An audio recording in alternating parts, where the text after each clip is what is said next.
গোৱালপাৰাৰ দহিকটা সংৰক্ষিত বনাঞ্চলৰ 1143 বিঘা ভূমিত চলিব বন বিভাগ আৰু জিলা প্ৰশাসনৰ উচ্ছেদ অভিযান। 9 নৱেম্বৰত চলিব উচ্ছেদ অভিযান। সামাজিক মাধ্যমযোগে এই কথা ব্যক্ত কৰিছে ৰাজ্যৰ মুখ্যমন্ত্ৰী ডক্টৰ হিমন্ত বিশ্ব শৰ্মাই। এই নিৰ্দেশনৰ পিছতে ঘৰ এৰি যাবলৈ সাজু হৈছে বেদখলকাৰী। আৰু সবিশেষ জনাব আমাৰ সাংবাদিক বিশ্বজিত আছে। চাওক, মুখ্যমন্ত্ৰীয়ে কালি ছ'চিয়েল মিডিয়াত ঘোষণা কৰাৰ পিছতে এতিয়া তৎপৰ হৈ পৰিছে গোৱালপাৰা বন বিভাগ আৰু জিলা প্ৰশাসন। কাৰণ 9 নৱেম্বৰতে উচ্ছেদ চলিব গোৱালপাৰাৰ দহিকটা সংৰক্ষিত বনাঞ্চলত। আৰু দহিকটা সংৰক্ষিত বনাঞ্চলত 1143 বিঘা ভূমিত চলিব উচ্ছেদ অভিযান। তাৰ বাবে ইতিমধ্যে সাজু হৈ পৰিছে গোৱালপাৰা বন বিভাগ আৰু গোৱালপাৰা জিলা প্ৰশাসন। আৰু সেই খবৰ লাভ কৰাৰ লগে লগে ইয়াত যি বসবাস কৰা লোকসকলে তেওঁলোকৰ নিজৰ যি বাসগৃহসমূহ নিজে নিজে ভাঙি অন্য ঠাইলৈ লৈ গৈ আছে। ভিডিঅ' জাৰ্নেলিষ্টে ইয়াৰ দৃশ্য প্ৰতিনিধিৰ দৰ্শকক দেখুৱাইছে।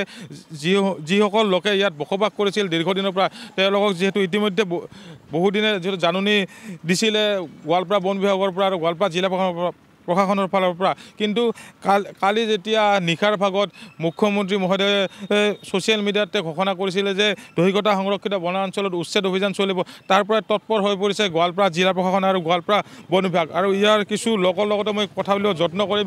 দাদা, দেখা গৈছে যে যিহেতু কালি ছ'চিয়েল মিডিয়াত মুখ্যমন্ত্ৰীজনে ঘোষণা কৰিছে যে দহিকটা সংৰক্ষিত বনাঞ্চলত উচ্ছেদ চলিব, তাৰ পৰা কিন্তু তৎপৰ হৈ পৰিছে গোৱালপাৰা জিলা প্ৰশাসন আৰু বন বিভাগ।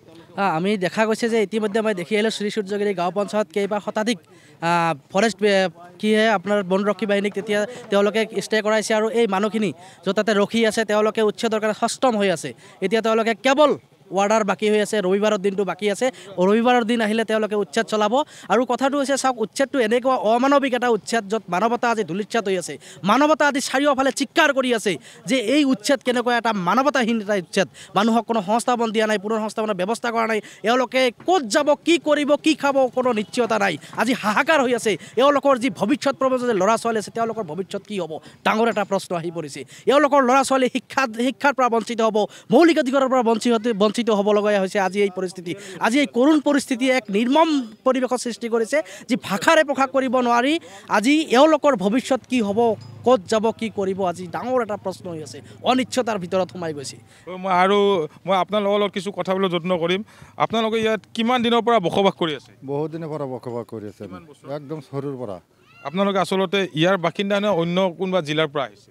আমি আগতে একদম সৰু অৱস্থা মানে বাহিৰত আছিলাম। কোন জিলাত? বৰপেটা? নহয়, এই বাগবাৰ সমষ্টি আছিলাম। বৰপেটা জিলা পৰা?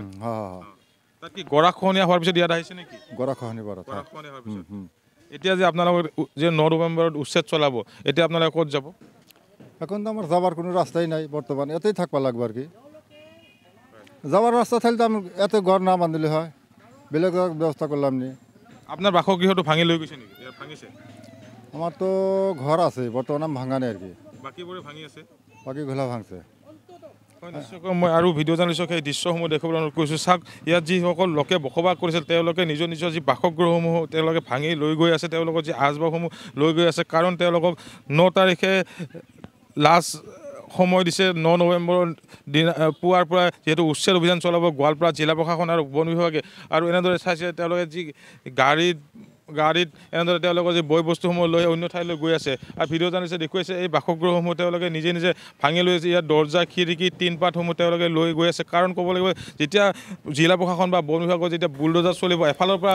বিশ্বজিত আছে মুহূৰ্তত আপোনাক ধন্যবাদ জনাইছোঁ।